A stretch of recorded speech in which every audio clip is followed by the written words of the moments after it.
I sheltered a poor old man and his dog in a snowstorm. The second they stepped in, the dog growled at my wife's locked desk, scratching like crazy. Hey, stop. I opened the drawer. And what I saw froze my blood. Then my phone lit up. The night it started, the lake effect snow was coming in sideways, thick enough to blur out the porch light and stick to the windows like frosting. I was standing in my kitchen stirring chili. Nothing fancy, just a throw it in the pot and hope kind of dinner and pretending I wasn't counting the minutes. My name's Curtis Turner. I was 36 then, teaching third grade in a public elementary school about 10 minutes outside Messina, New York, right up near the Canadian border. Still lived in the house my parents left me.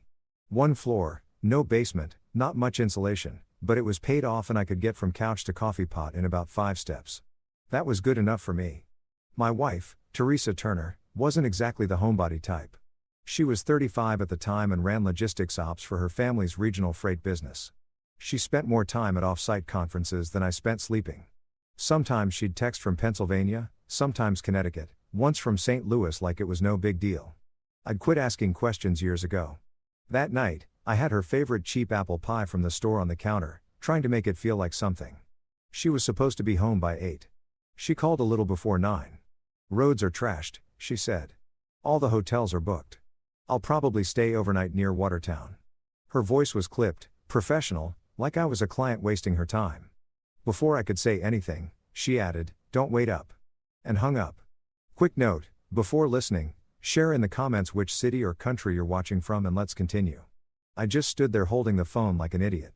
I didn't believe the hotel thing. Teresa always had a plan. Always. If she was stuck, it was because she wanted to be. 20 minutes later, somebody banged on the front door. Not a polite knock. 3 hard thumps. Urgent, like whoever it was didn't want to be out there a second longer. I figured maybe one of the neighbors had spun out or needed help digging a car out. I opened the door and saw a man in his late 60s bundled up like he was headed for the Arctic. Big brown coat, heavy gloves, snow crusted around his hood. Beside him sat a golden retriever, tail thumping slow, snow packed around his legs like he'd been out a while. The dog didn't bark or jump, just looked up at me, calm and tired. The man introduced himself. "Name's Harold Perry. Sorry to bother you so late, but I got caught checking on a couple of community folks I help out. Couldn't make it back to town. Phone's about dead. Any chance I could warm up inside for a few minutes? Just the entryway, I swear." He was embarrassed. I could see that. People who ask for help like it costs them blood. That's real. I opened the door wider. "Come in. Take your boots off. I've got the stove going." I set him up at the kitchen table with a mug of tea. The dog, he said the name was Jasper, sniffed around, slow, respectful, not a stray, definitely not wild. Perry explained that he worked with a volunteer canine group, not official police stuff, more transport and fostering. Said he'd found Jasper limping by the side of a county road a few days earlier. No tags, no chip, but clearly trained. "He's been calm since I picked him up," Perry said. "Friendly, bit cautious. But tonight's different." I nodded, half listening, half wondering if Teresa would even bother texting again. Jasper paced the house like he knew it. He didn't jump on furniture, didn't beg, just wandered, tail low. Then he stopped at the door to Teresa's little home office. It used to be my dad's den back when this was his place.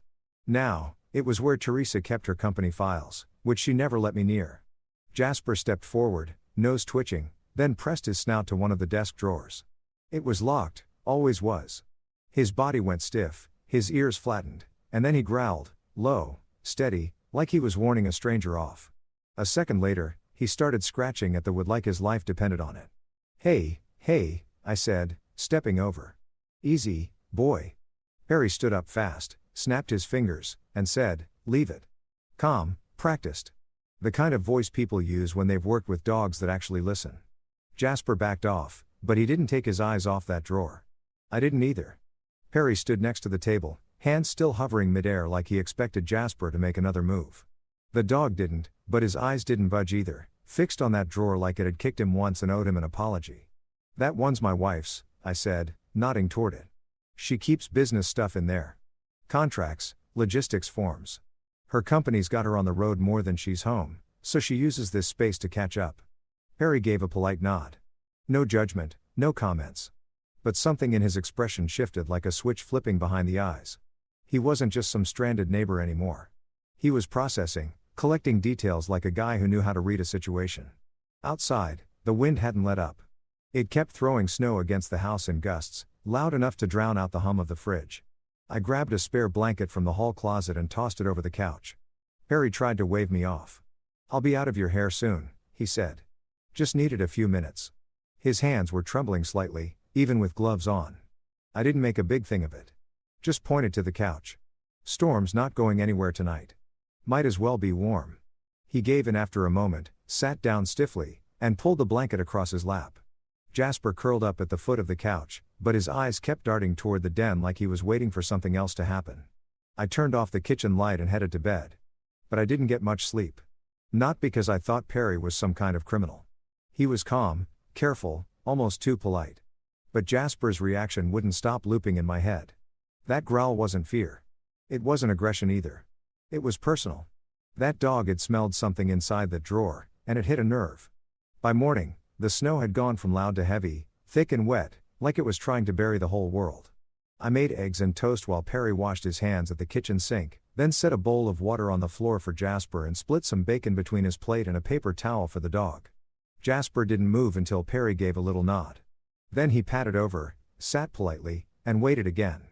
The kind of training that doesn't happen in a backyard. That dog had lived with someone who cared. Not just put food in the bowl kind of care. Real structured care. "Used to help with canine events," Perry said casually. "Searches, fundraisers, community days. I'm not a cop or anything. Just an old guy who likes being useful." He scratched Jasper behind the ears and added, "Whatever he picked up in that drawer, it wasn't paper. I've seen this before." That was memory. Association. I nodded, but I didn't say anything. My stomach had been in knots since before sunrise. Perry stood up, pulled an index card from his wallet, and wrote a number on it with blocky, careful handwriting. Then he handed it to me and said, "If you hear anything about a missing golden retriever, give me a ring. I'll keep asking around." As he zipped up his coat, he gave me a look. Not pity, not warning, just direct. "And if your wife asks about the dog's behavior, tell her I startled him. Leave yourself out of it." He left it hanging there for a beat, then reached for Jasper's leash. The dog didn't resist, just trotted beside him with that calm gait like nothing had ever happened. But when they stepped out into the snow, Jasper stopped, turned his head once, looked back at the house. I closed the door. After they left, I walked straight into the den. The drawer was shut tight, locked clean, no visible damage, just 3 shallow scratch marks near the bottom right edge. The kind that wouldn't show up in bad lighting, but were deep enough to feel with a fingertip. The kind that said something inside that drawer didn't sit right. Mid-afternoon, the district sent out a text saying schools would likely stay closed another day. Normally, I'd have taken that as a bonus. Extra sleep, a slow breakfast, maybe a couple chores, but the house felt too quiet, not peaceful, hollow. Around 5, I got a text from Teresa. Not hi or made it safe. Just don't touch anything in my office. I'll handle it when I'm home. That was it. Cold. Final. I stared at the screen for a long time. Could have been coincidence. Maybe she was being practical. Maybe she'd had a long night. Maybe Jasper was just confused by old smells. But I'd been married to that woman for over 6 years. I knew the difference between routine and reaction. And that text wasn't routine. I didn't respond.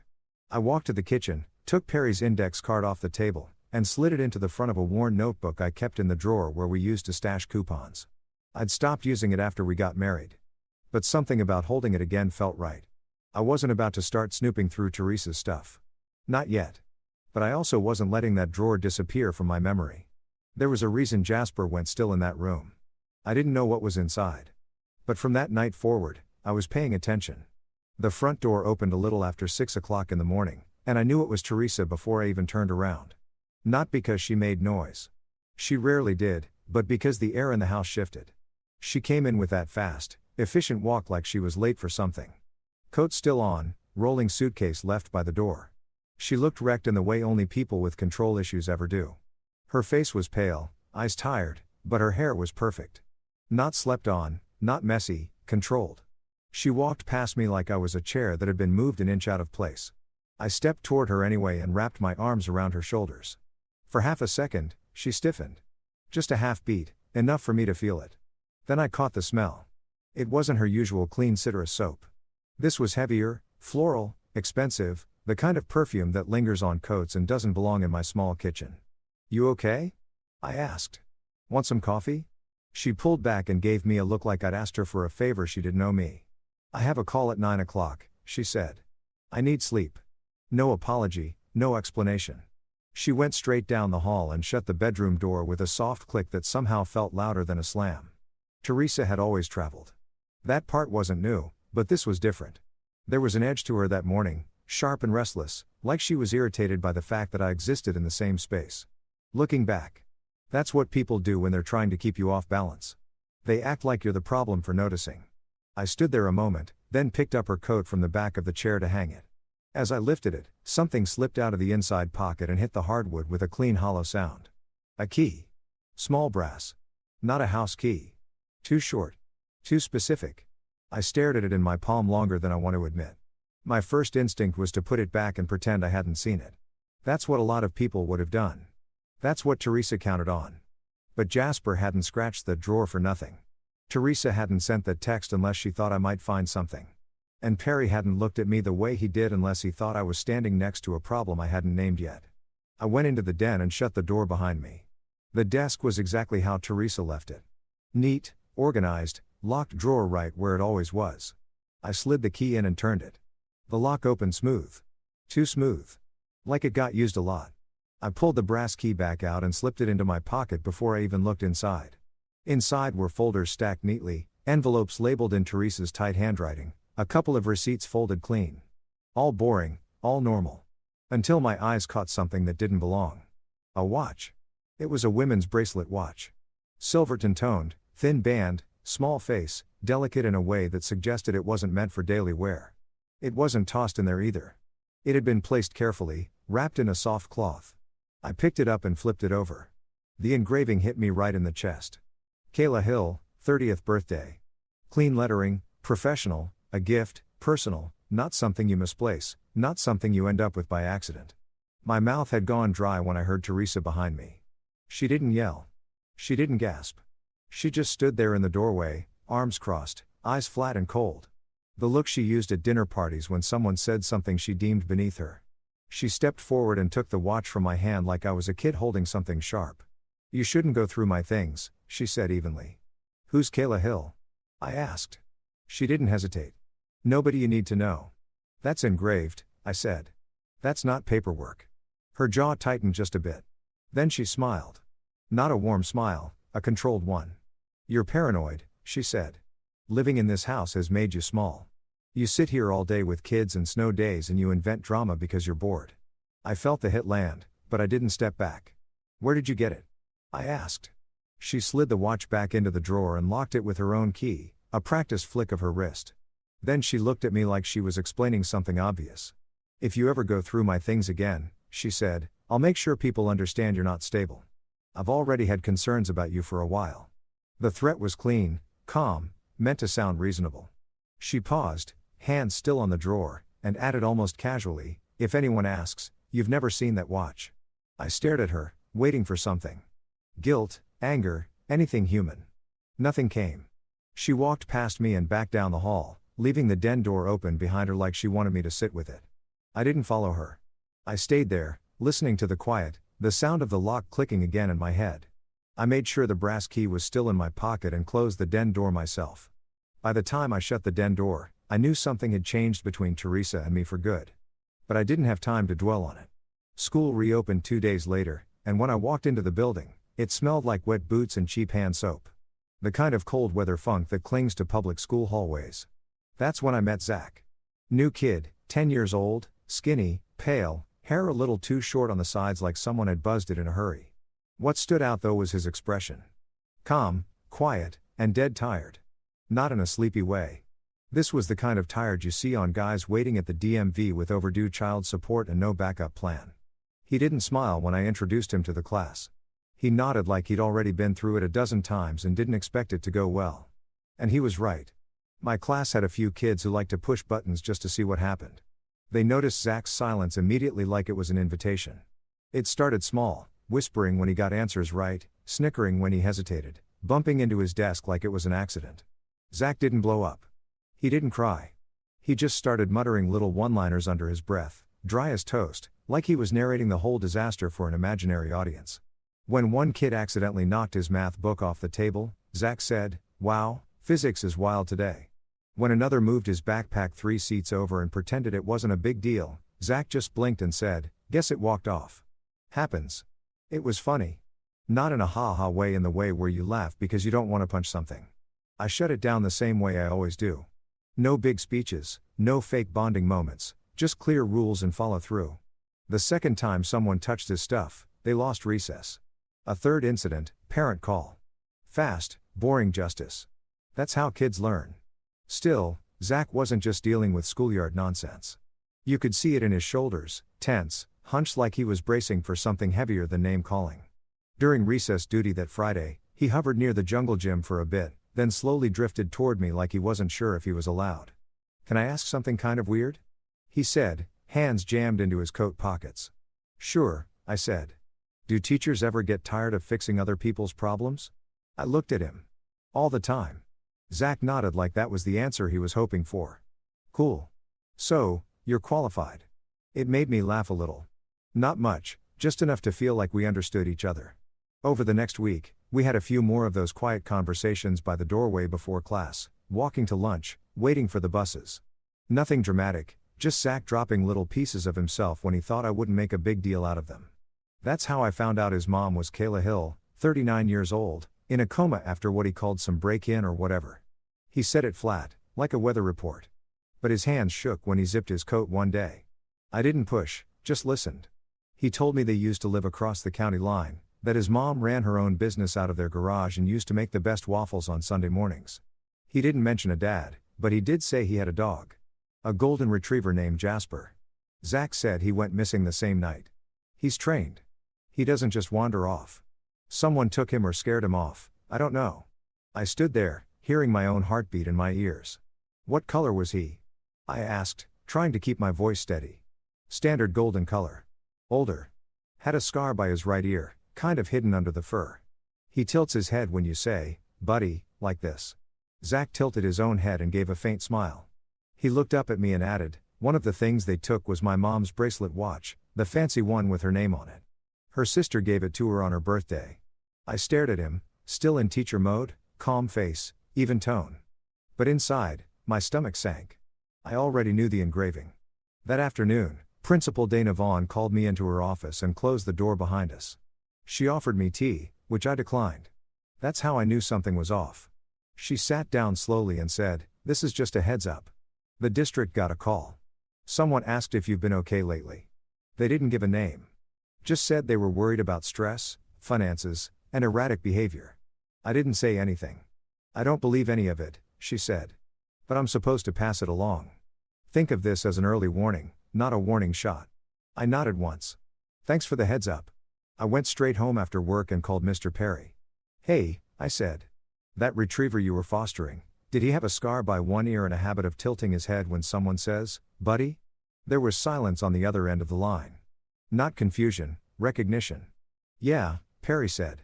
"That sounds like Jasper." I didn't wait. That same night, I called Perry and told him what I knew about the watch, about the kid, about the name engraved where it shouldn't be. I kept my voice calm, but Perry heard it in my tone. He agreed right away to bring Jasper by the school parking lot after dismissal. He was worried it might stir something up, but I told him we'd keep it quiet. Zach deserved one good thing. That next afternoon, I stood just outside the front entrance as the buses loaded up and kids scattered like marbles across the icy pavement. Zach walked out with his hood up and his backpack slung low, dragging like the weight was more emotional than physical. Then Jasper spotted him. The dog froze for half a second, ears perked, tail up, and then he was off. Pure motion. His tail whipped back and forth like a flag in a windstorm, and his whole body started that side-to-side wiggle dogs do when they've completely lost their minds with joy. Zach didn't even flinch. He dropped his backpack in the slush like it didn't matter anymore and fell to his knees. Jasper crashed into him like they were reenacting a movie. The dog licked Zach's face over and over, whimpering, snorting, pawing at him like he needed to confirm every inch of him was still there. Zach laughed. Not the half-sarcastic chuckles he threw around in class to keep people from getting too close. This was a real from-the-chest kind of laugh that cracked wide open and didn't care who heard it. He grabbed Jasper's face in both hands and said, "You dumb dog. You're late." Harry stood a few feet back with his hands in his coat pockets, watching the whole thing like it hurt and healed at the same time. The look in his eyes made it clear he'd gotten attached, too. Probably more than he'd planned to. I clapped Perry on the shoulder. "You did the right thing." He gave a small nod. "Kid needs him more than I do, but I can keep him for now. Yards fenced, quiet neighborhood. No chaos." Zach looked up from where he was still crouched on the ground, wiping his wet face on his sleeve. "So Jasper's doing a sleepover with a grandpa. That's weirdly perfect." I smiled. "Let's get you home. Sidewalks are still a mess." We walked together through the slush and snow melt, past the salt-stained curbs and piles of gray snow banks that hadn't melted yet. I called the emergency contact listed in Zach's file while we walked. No surprises, no crossing lines. I just wanted someone to know I was bringing him straight home. Zach kept up a steady stream of jokes the whole way. He talked about how Jasper used to fart loud enough to scare himself. How his mom once made pancakes shaped like dinosaurs but accidentally gave one 3 heads. How he used to give Jasper little missions to deliver socks between rooms. He was trying to keep it light, but his eyes stayed serious. At his place, the porch light was already on. A 2-story house, dark red shutters, cracked concrete steps. The kind of house that wanted to look warm from a distance, but didn't feel it up close. Reese Gray answered the door. Late 40s maybe. Clean cut in the artificial way. Fresh shave, combed hair, teeth too white. He had the kind of face that looked like it came from a photo on a real estate sign, like he'd practiced his smile in a mirror and stuck with the version that sold the most. "Hey there," he said, shaking my hand just a little too long. "Curtis Turner, right, buddy? Thank you for walking him home. Appreciate it." He called me buddy twice in the same sentence like he thought it would smooth something over. Zach slid past him without a word and went straight to the kitchen, probably to grab food or disappear upstairs. Reese kept smiling. "Kayla handled most of the finances, but now I'm keeping things afloat best I can. Doctors, bills, lawyer stuff, all of it. It's been a rough season, but we're getting through." He wanted to sound like the hero, like he was holding everything together single-handed. But the way he said we made it clear he wasn't talking about Zach. When I mentioned Jasper gently, Reese shrugged. "Dog's a liability," he said. "They shed, they bark, insurance hates them. Kids get attached and then it's Heartbreak City. You get it? Risk exposure is the last thing I need right now." He said it like he was describing a busted garage door. Not a living creature, not a kid's best friend. Behind him, Zach stood in the doorway to the kitchen, arms crossed, face flat. He didn't say anything until we stepped outside. As we walked down the block, he muttered. "He hates Jasper because Jasper didn't like him." I glanced sideways. "Jasper's a good judge of character," Zach added. "Better than most adults." A minute passed in silence. Just the crunch of boots on packed snow. Then Zach spoke again, softer this time, testing me. "The night my mom got hurt. I was under the bed. I saw boots, big, heavy. Not the guy's face, just the boots. I didn't say a word. I let him keep going. Ree has the same ones," he said. "I know it doesn't prove anything. Could be a coincidence. Like how it's a coincidence your wife is never home." He blinked hard and looked away. "Sorry, that was a bad joke." I didn't answer. I just walked him to the end of the street and watched him go inside. That night, I sat on the edge of my bed with the lights off for a long time. I thought about the smell on Teresa's coat. The way she touched that drawer like it was hers and mine was to stay in the dark. The way Jasper had gone stiff. Then I picked up the phone and called the non-emergency number for the county sheriff's office. I asked if I could speak with a detective assigned to the Kayla Hill home invasion. The woman on the other end put me on hold, then came back and transferred me. "Detective Elena Marwick speaking." Her voice was sharp but not harsh. I told her who I was, what I did, and that I had a dog in my life who might be part of her case. I said I wasn't trying to accuse anyone. I just thought something might matter, even if I couldn't prove it yet. She didn't hang up. She said, "Go on." Detective Marwick said, "Go on." And I did everything I could tell her without sounding like a man chasing shadows. But the next real blow came at home. That weekend, Teresa was back in the house like nothing had happened. She moved through the kitchen with her mug of tea, checking her phone, making notes in a planner she never let me read. I waited until the moment felt halfway calm. Then I brought up the watch again. I didn't accuse her. I asked plain and careful, "That bracelet watch in your drawer, are you ever going to tell me where it came from?" She didn't raise her voice, didn't flinch. She just turned slightly, placed one hand on the locked drawer like she was shielding it from wind, and gave me that slow, patient tone people use with toddlers. It's work paperwork, Curtis. You're inventing things again. It wasn't a denial. It was a performance. Like she was already practicing what she'd say to someone else about the interaction. She reached across the counter and touched my wrist like it was part of the script. I think the stress from teaching is finally catching up with you. You haven't been sleeping. You've been quiet. I'm quiet because I'm thinking, I said. Exactly. She said, and spiraling. You should talk to someone before you embarrass yourself, she said, embarrass the way some people say self-destruct. Real soft, but with barbed wire underneath.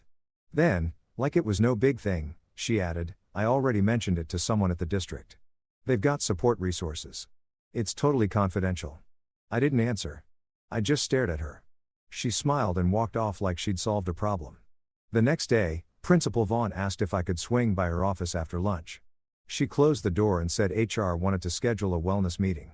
Language I'd never heard directed at me before. They were checking in about stress, work-life balance, fitness for duty.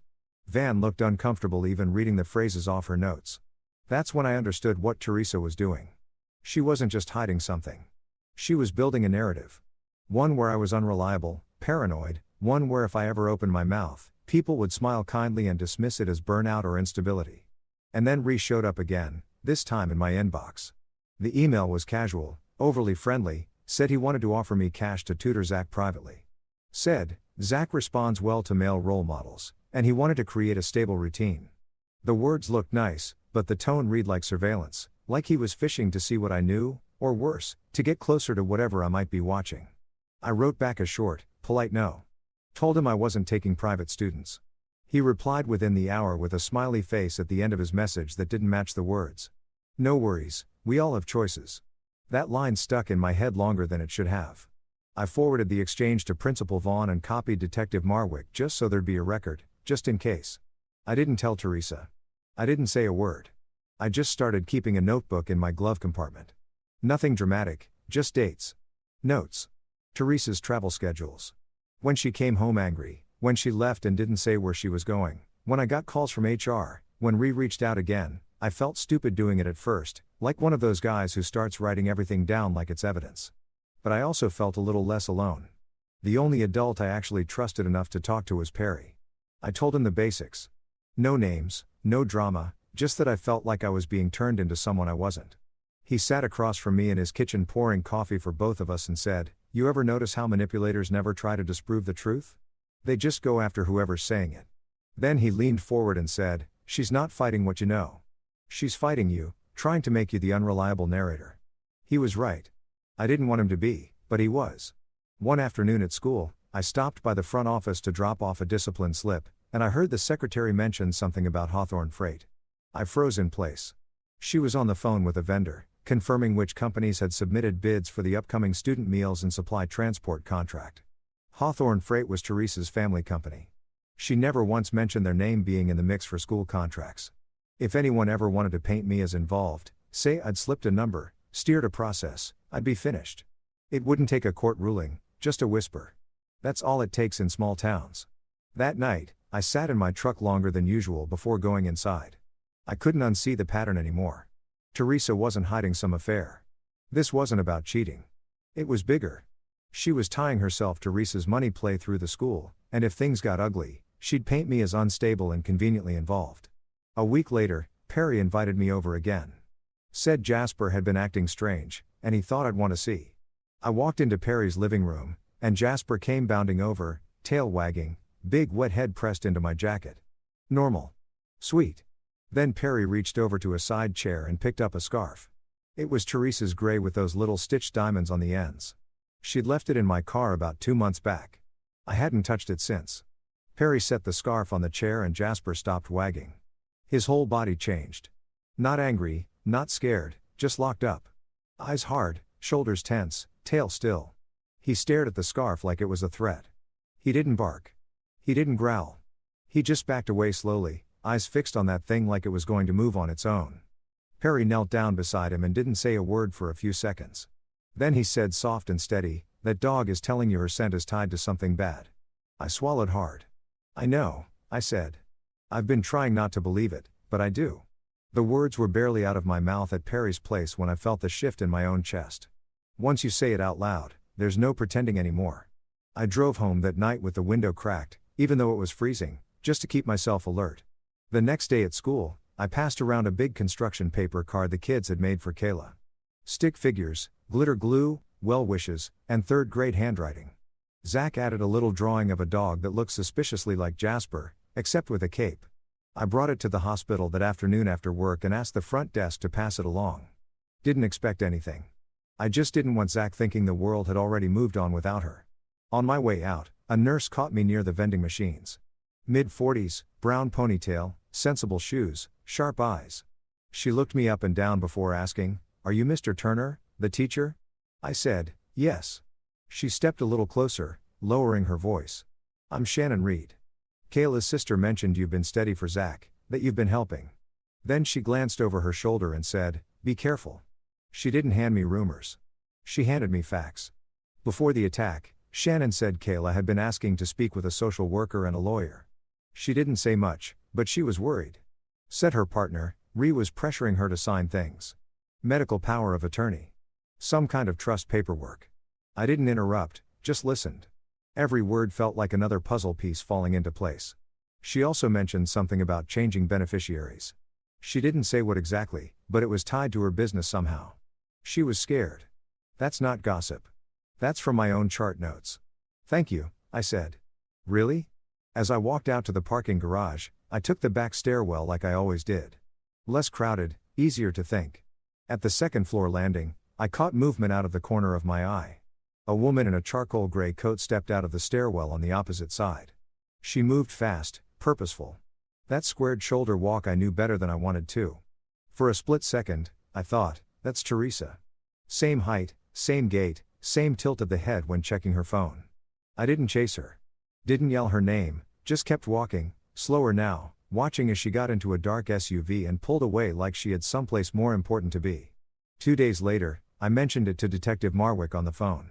She checked the visitor log and a hallway camera. Next call I got, she confirmed it. Teresa had been there that same afternoon. No known connection to Kayla. No stated purpose, just present. So, no, I wasn't losing it. My gut wasn't spinning stories. I had receipts now. Zach gave me another one, and he didn't even mean to. We were walking back from lunch one day, him rattling off nonsense about how Jasper once swallowed a sock hole and acted like nothing had happened.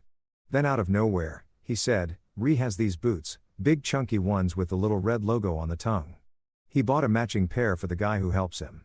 I slowed down. "The guy who helps him?" Zach shrugged. "Yeah, he called him his problem solver. Said, real men buy gear that lasts." Went on about it for like ever. The box was in the garage for weeks. Had the receipt taped to the top. Like he wanted me to memorize it. He didn't know why my face changed. I didn't tell him. But I knew those were the boots he'd seen from under the bed. He hadn't said it directly, but the pattern was right there. Reese matching boots. The night of the attack. Teresa showing up at the hospital like a ghost. I told Perry everything, every single piece. He didn't flinch. He just said, "You need to stop playing defense." So, I made a move. Bought a dash cam at the Walmart across the highway. Cheap model, nothing fancy. Mounted it in my truck with adhesive strips and pointed it straight down my driveway. If Teresa or Ree wanted to try something on home turf, I'd have timestamps and video. No more hearsay. "No more," he said. She said funny thing. Right after that, Teresa started acting sweet. Not fake sweet. Professional sweet. Like a company rep handling a high-rises client. She made dinner, asked about my class, even offered to go for a drive together one night to reset things. I didn't trust a second of it. That's the thing about manipulators. They always smile when they're loading the second bullet. The day after she made spaghetti and asked about my lesson plans, I got another HR email. Mandatory evaluation, concerns raised, formal tone, time-stamped exactly 24 hours after Teresa had cooked dinner for the first time in 3 months. I sat in the staff bathroom for 10 minutes after reading it, just staring at the floor tiles. She wasn't trying to argue with me anymore. She was trying to disqualify me, discredit, deconstruct. If she could make enough people believe I was unstable, she wouldn't need to win an argument. My truth would just sound like noise. And if she pushed hard enough, long enough, I might actually crack under the weight of trying to explain it. Perry called that night and asked if I wanted to stop by. Said Jasper was being strange again. When I got there, Perry didn't put on a show. He just confirmed what I'd already seen before. Jasper still reacted to Teresa's scent like it was tied to something dangerous. Perry looked me straight in the eye and said, "You don't have to convince everyone. Just one person who can prove it matters." "You don't need to lie," I told Marwick. "I've seen the watch. I've held it." And she told me to pretend I hadn't. I gave her every detail I had. The drawer, the text, the pressure, and the slow smear campaign Teresa had been building to make me look unstable. Marwick didn't flinch. She didn't pat me on the back or promise I was brave. She just said, "If they're trying to retrieve evidence, they'll come back for it." Then she asked if I'd cooperate with a controlled setup. Officers would be in the home, low profile. You'd give written consent. We'd stay out of sight. Done by the book. I said yes before she even finished the sentence. At that point, I was already in the middle of it. Might as well do it the right way. We picked a night that lined up with bad weather. Forecast said snow starting at dusk and getting worse through midnight. Wind, poor visibility, icy roads, the kind of night someone might use to move through town unnoticed. I told Teresa I needed one honest conversation, that I'd found something in her drawer I didn't understand. I kept my voice calm, just like she taught me. Perry came over that evening with Jasper and settled in at my kitchen table. Jasper, thrilled to be part of whatever we were doing, dropped a soaked tennis ball at Marwick's boots and waited like it was his job. She didn't kick him out, just nudged the ball aside with her foot and said, "Dog's better trained than most adults I know." Using the same small brass key I'd taken from Teresa's coat, I unlocked the drawer just long enough for Marwick to tuck a tiny recorder beside the locked box and for me to lay a plain white envelope on top. No note inside, just a decoy. We didn't plant evidence. The watch was already there. If Teresa came back, it wouldn't be because she had questions. It would be because she couldn't help herself. By 11 o'clock, the snow was thick as fog. Wind slapped the porch like it had something personal to say. I was standing in the living room, lights low, pretending to flip through a book when I saw headlights cut across the wall. 2 vehicles pulling into the drive, too fast for the conditions. My dash cam caught both. Teresa came through the door like she was late for a presentation. She didn't knock. She used her key, stepped in, and shut the door behind her like this was her place and I was the guest. Then walked in behind her. Seeing him in my house made my stomach turn. He didn't even hesitate. Looked around like he was already mentally redecorating. He whispered something low to Teresa. Couldn't catch the words, but the way he hovered behind her, it wasn't nervous. It was coordinated. Teresa didn't even glance at me. She went straight down the hallway toward the den. Followed close, voice still low. I stepped forward enough to hear one line clearly. "He's supposed to be asleep," Teresa hissed. That's when I knew this wasn't cleanup. This was control. They weren't afraid of what I might do. They were afraid of what I already knew. Jasper heard her, too. The moment she touched the drawer handle, he lost it. Barked sharp and hard. Lunged forward. Perry had to grip the leash with both hands.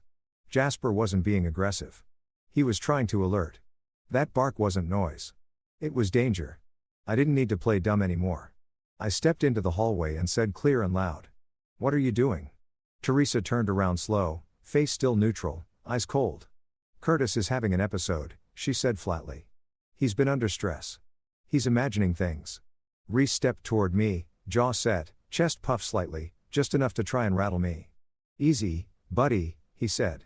"Let's not escalate things." And that's when Marwick stepped in. She and another officer moved in from the back hallway, coordinated, quiet entry, just like she'd promised. Teresa froze, not in panic, but in irritation. Her face didn't show fear. It showed inconvenience. Marwick raised her hand and said, "Ma'am, step away from the drawer." But Teresa didn't. She yanked the drawer open fast, grabbed a cloth-wrapped object, and shoved it into her tote bag like she'd done it before. That was the tell. She didn't hesitate. She knew exactly where it was, exactly how it was packed. There was no searching, no guessing. Marwick moved fast. "Set the bag down," she ordered. Teresa tried to play calm, like she was just holding her own property. But Marwick already had gloves on and a body cam rolling. She opened the tote, pulled out the cloth, unwrapped it. Inside the engraved bracelet watch, Kayla Hill, 30th birthday. But that wasn't all. Tucked beside it was a cheap flip phone. One of those throwaway burner models you buy with cash at a gas station. Marwick turned it on, scrolled quickly, then held it out for the other officer to witness. Message threads, names, dates, location pings, references to cash transfers, and a final note that said, "Get the dog out first." Makes her look weak. No witnesses. Perry hadn't moved. Jasper had gone quiet again, eyes locked on Teresa, tail low. He didn't need to bark now. The house was speaking for itself. Marwick photographed everything on her body cam. Logged it out loud for the recording. Time, date, contents. Then she turned to Teresa and said, "You have the right to remain silent." Teresa didn't resist, but she did try one last move. "I want it on record," she said, smooth as ever. "That Curtis planted all of this. He's been erratic, unstable. You'll see. But that's why we done it this way." The dash cam, the audio recorder, Perry, Marwick, even Jasper. They could try to spin a story, but the timeline couldn't be bent. Not this time. The body cam footage, the dash cam timestamps, the messages on the burner phone, they all did their job. But that didn't mean I walked into school the next day like a man cleared. That's not how it works in a town like ours. People don't wait for court dates. They pick a version of the story that makes sense to them, then pass it around like a casserole. For 2 solid weeks, I could feel it. Parents hesitating at pickup. Colleagues pausing too long in the copy room. Kids whispering just loud enough for me to hear, then going quiet when I turned around. HR still made me sit through their little wellness meeting. Nothing personal, just protocol. Teresa being arrested didn't cancel the paper trail she'd spent months building. She'd played it smart, planted doubt before I had a chance to get ahead of it. Bureaucracy doesn't care that your wife is wearing an orange jumpsuit. It cares about liability. Principal Vaughn was the exception. She looked me in the eye, didn't fake a smile, and said, "I'm glad you're still standing." Most wouldn't be. Zach stuck close in the way only kids know how to do without making it obvious. He'd hang around after the bell, pretend he forgot something, then wander up to my desk with some weird fact about frogs or a joke that didn't quite land. One afternoon he said, "If anybody says you're the bad guy, I'll tell them my dog disagrees." I laughed harder than I'd laughed in months. About 3 weeks after the arrest, I got a call from Marwick. "Kayla's awake," she said, not fully steady, but aware. She asked about her son. I asked if I could visit just once to bring back something to Zach, some proof that his mom was still his mom. Marwick cleared it with the hospital. I went in after school. No badge, no formality, just a plain visitor's sticker on my chest and a get well drawing Zach had made that morning with a superhero mom and a dog flying next to her. Kayla looked smaller than I expected, hollowed out from weeks of tubes and silence, but her eyes were sharp, awake, watching. I handed her the drawing and said, "Zach wanted you to have this." She didn't smile right away, but her hand tightened just slightly on the page and her eyes didn't leave it. She whispered hoarse but clear. "He's okay." "Yeah," I said. "He's got good people watching out for him." She closed her eyes and breathed in slow like she was finally allowed to. Then she looked straight at me and said, "She was there, Teresa." I know her voice. She couldn't speak for long, but she told me what mattered. Teresa wasn't a stranger to her. Their companies had overlapped. Teresa had tried to pitch some kind of partnership. Something Kayla said smelled wrong from the start. She'd rejected it. Teresa hadn't liked that. "She doesn't yell," Kayla said. "She speaks low, sharp, like she wants to be the last voice in the room." Those were the exact words Teresa had used on me too many times to count. Later, Marwick explained the full picture. Ree hadn't just wanted money. He wanted full control. Legal power, medical authority, access to assets. If Kayla died, he got it all. If she stayed in a coma, same thing. The plan worked either way as long as nobody questioned it too soon. And if anyone did, make them look unstable. Teresa's family tried to pressure the county at first. Donations, old favors, whispers about reputation, but the burner phone, the messages, the recovered watch, that was a clean chain. One broken link and it all unraveled. The school district pulled Hawthorne freight from the transportation bid without making a scene. But locally, everyone knew. Teresa's name had weighed before after the arrest. That weight snapped the rope. People stopped returning her family's calls, stopped pretending they didn't see the cracks. Teresa filed for divorce from jail through a lawyer, of course. Claimed I was emotionally abusive.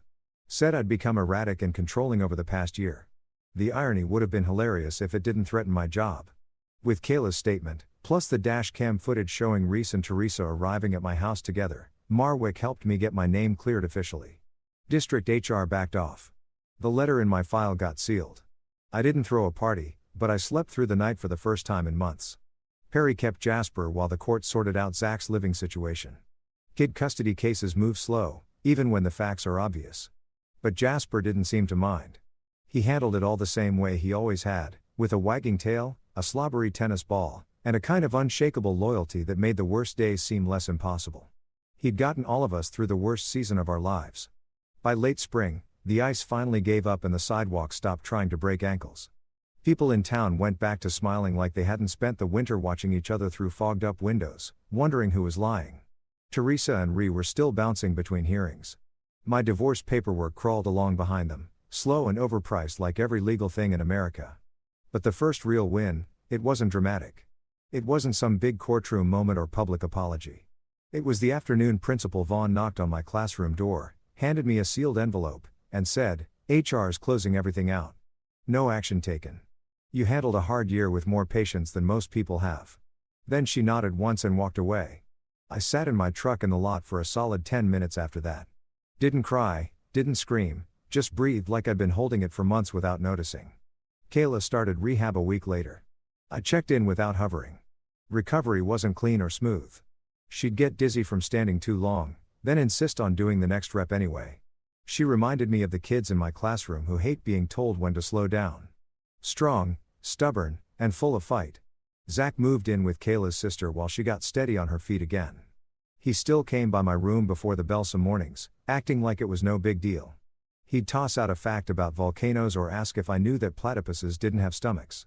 I'd nod, play along. Outside like clockwork. Perry and Jasper would be waiting in the pickup loop. Jasper always wagging. Perry always sipping coffee and watching the world like he'd seen it all already. Perry surprised me. He never overstepped. Never acted like a stand-in dad. He just showed up. Dog walks, quick check-ins, small moments that stacked up into something steady. When Zach made a joke that landed too sharp, covering a bad day, Perry was the one who put a hand on his shoulder and let the silence do the work. The sentencing hearing came in early June. Teresa came in with her hair flat-ironed and her lawyer voice on, like she still believed this was a misunderstanding. Race looked like a man who couldn't figure out why the con didn't land. I didn't go up there to deliver a speech. When the judge asked if I had anything to say, I stood and said, "You tried to turn my life into a story nobody would believe, and it didn't work." Then I sat back down. That was enough. Teresa lost her board seat at the family company once investigators started tracing her side deals with Ree. Every hand she thought would protect her turned to stone. Her name stopped meaning power. Reese's little empire of control fell apart the second Kayla lived and remembered. Lies make noise, but they don't hold up once the facts show up. Kayla and I didn't jump into anything. We weren't playing house. We didn't light candles and pretend it was fate. But we built trust slow. Me helping with Zach's homework, her letting me drive her to therapy appointments when her balance was off. We had dinners where nobody raised their voice. That was enough for now. I kept the house, not because it was a win, but because it was mine. The one place Teresa couldn't spin into a false version of me. I repainted the den, changed the drawer lock. It wasn't revenge, it was air. By the start of the next school year, Zach smiled more. Jasper kept being a goofball who acted like every stick in the yard was a trophy. And me, I got back to being what I've always been, a stubborn man who doesn't quit. Especially when a kid's watching to see what that looks like.